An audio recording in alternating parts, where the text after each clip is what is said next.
ఎలా తయారైపోయారంటే ప్రార్థన చేయడం వచ్చా మీకు? ప్రార్థన చేయడం వచ్చా?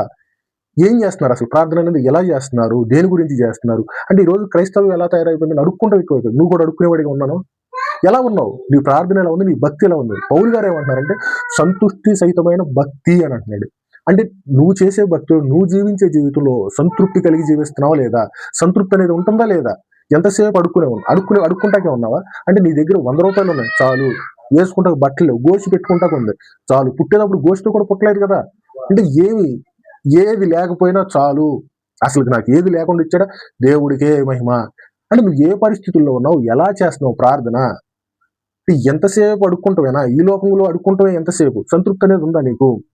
అంటే బైబుల్ ఏం చెప్తుంది? దేని గురించి ప్రార్థన చేయాలంది, ఎలా చేయాలంది అనే దాని గురించి క్లుప్తంగా ఈరోజు కంప్లీట్ సబ్జెక్ట్ ఈవినింగ్ 6 గంటలకి 7 గంటలకి యూట్యూబ్లో వస్తుంది, చూడండి. ప్రార్థన ఎలా చేయాలో నేర్చుకోండి. సంతృప్తి కలిగిన జీవితం ఆనందం ఇస్తుంది, సంతోషం ఇస్తుంది. అలాంటి జీవితం గురించి ఆలోచించాలంటే ఈరోజు ఈవినింగ్ మిస్ అవ్వకుండా చూడండి.